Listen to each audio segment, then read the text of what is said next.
गौड़ देश में वर्धमान नाम का एक नगर था, जिसमें गुणशेखर नाम का राजा राज करता था। उसका अभय चंद्र नाम का दीवान था। उस दीवान के समझाने से राजा ने अपने राज्य में शिव और विष्णु की पूजा, गोदान, भूदान, पिंडदान आदि सब बंद कर दिए। नगर में डोंडी पिटवा दी कि जो कोई ये काम करेगा उसका सब कुछ छीनकर उसे नगर से निकाल दिया जाएगा। एक दिन दीवान ने कहा, महाराज, अगर कोई किसी को दुख पहुंचाता है और उसके प्राण लेता है तो पाप से उसका जन्म मरण नहीं छूटता। वह बार बार जन्म लेता और मरता है। इससे प्राणी को मनुष्य जन्म पाकर धर्म बढ़ाना चाहिए। आदमी को हाथी से लेकर चींटी तक सबकी रक्षा करनी चाहिए। जो लोग दूसरों के दुख को नहीं समझते और उन्हें सताते हैं, उनकी इस पृथ्वी पर उम्र घटती जाती है और वे लूले लंगड़े, काने बोने होकर जन्म लेते हैं। राजा ने कहा, ठीक। अब दीवान जैसा कहता, राजा वैसे ही करता। देवयोग से एक दिन राजा मर गया। उसकी जगह उसका बेटा धर्मराज गद्दी पर बैठा।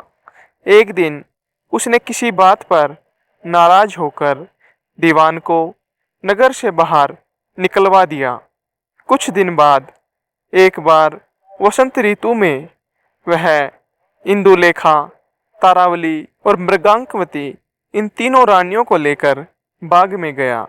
वहां जब उसने इंदुलेखा के बाल पकड़े तो उसके कान में लगा हुआ कमल उसकी जांघ पर गिर गया। कमल के गिरते ही उसकी जांघ में घाव हो गया और वह बेहोश हो गई। बहुत इलाज के बाद वह ठीक हुई। इसके बाद एक दिन की बात है कि तारावली ऊपर खुले में सो रही थी। चांद निकला। जैसे ही उसकी चांदनी तारावली के शरीर पर पड़ी, फफोले उठ आए। कई दिन के इलाज के बाद उसे आराम हुआ। इसके बाद एक दिन किसी के घर में मूसलों से धान कूटने की आवाज़ हुई। आवाज़ सुनते ही मृगांकवती के हाथों में छाले पड़ गए। इलाज करवाया, तब जाकर ठीक हुई।